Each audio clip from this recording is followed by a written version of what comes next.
안녕하세요. 안녕하세요. 앉으세요. 어디가 불편해서 오셨나요? 이분은 30대 여성입니다. 사무실에서 하루 종일 앉아서 생활하시는 분이죠. 우리가 앞사람 앉아있는 모습 한번 자세히 보세요. 3분 지나면 자세가 흐트러집니다. 매일 그것이 반복적으로 한 달, 두 달, 1년, 2년이 가게 되면 결국 근력이 약화되게 돼 있죠. 그런 사람들에게서는 오는 요통이 굉장히 많아요. 사무실에 있는 분들이. 그런 분들은 병원에 오기를 사실 꺼려해요. 왜냐하면 병원에 가면 뭐 수술할까 뭘까 그러는데 절대 걱정할 거 없어요. 정밀 검사를 해보면 의외로 디스크의 간격이 잘 유지되어 있고 구조가 괜찮아요. 그런데 왜 아팠을까요? 척추를 지지해주는 근력이 힘이 빠진 거예요. 제가 그런 얘기해요. 젊으신 분들한테는 이 나이가 되면은 돌을 씹어 먹어도 소화가 되는 나이다. 그런데 대부분 90% 이상의 환자에서는 근력이 약해지고 주변에 밸런스가 잘 안 맞아서 생기는 거예요. 이 허리를 싸고 있는 근육이 있습니다. 이런 근육들이 강화시켜줘요. 그래서 엉덩이 근육을 포함해서 허리로 이어지는 근육들을 강화시켜주면 통증이 싹 사라지게 돼요. 이런 분들은 어떠겠어요? 수술하시겠어요? 절대 아니죠. 이런 분들은 근력 운동하고 또 주사치료하고 간단한 시술로도 좋아지게 돼 있죠.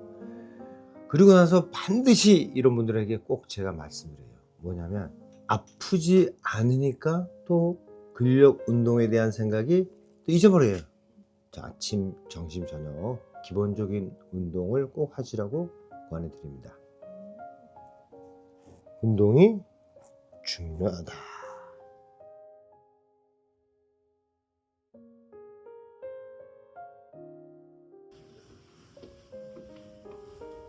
안녕하세요. 안녕하세요. 오늘은 70대 분이시네요. 앉으십시오. 어디가 불편해서 오셨나요?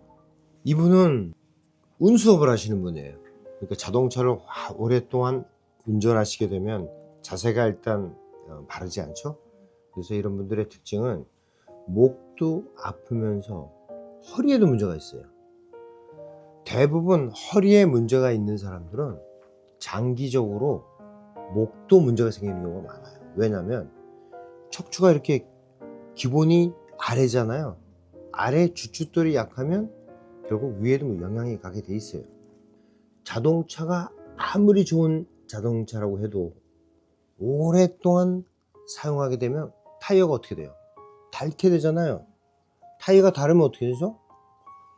서서히 운전할 때는 영향이 없지만 고속도로 같은 데 막 달릴 때 달릴 수가 있을까요? 안 됩니다. 마찬가지예요. 우리 척추도 가만히 누워 있어요. 이분이 아픈 거 없어요.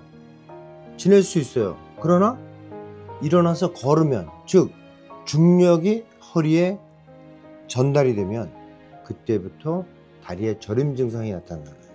다리가 마비가 오니까 쩔뚝대게 되고 그 다음에 이제 생활이 안 되죠. 과거에 많이 행해져 있던 뒤에서만, 허리가 뒤에니까 뒤에서만 하는 수술법은 뼈를 깎아야 돼요. 뼈를 많이 깎으면 어떻게 되죠? 피가 많이 나요. 피가 많이 나면 어떻게 있습니까?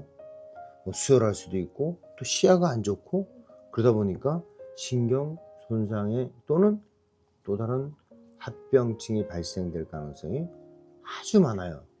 여러분 허리가 아픈데 배로 수술한다는 얘기 들어보신 적 이제 많을 거예요. 제가 하도 많이 얘기해서 제가 이제 도식표를 그려주면은 이렇게 할 거예요. 이렇게 배에다가 8cm 정도의 그 절개를 한 다음에 척추에다가 인조 구조물을 집어넣어요. 70대에다가 전립선 질환도 있는데 수술할 수 있어요? 그럼요. 왜냐하면 배로 하게 되면 뼈를 깎지 않아요. 뼈를 깎지 않기 때문에 수혈을 하지 않아요. 수혈을 하지 않기 때문에 회복이 빨라요. 그리고 안전하게 수술이 진행될 수가 있어요. 인체의 구조가 누워있을 때가 그 심장과 폐에 가장 안정적이잖아요. 그래서 배를 통해서 수술하면 뭐 마취의 부담도 전혀 없죠.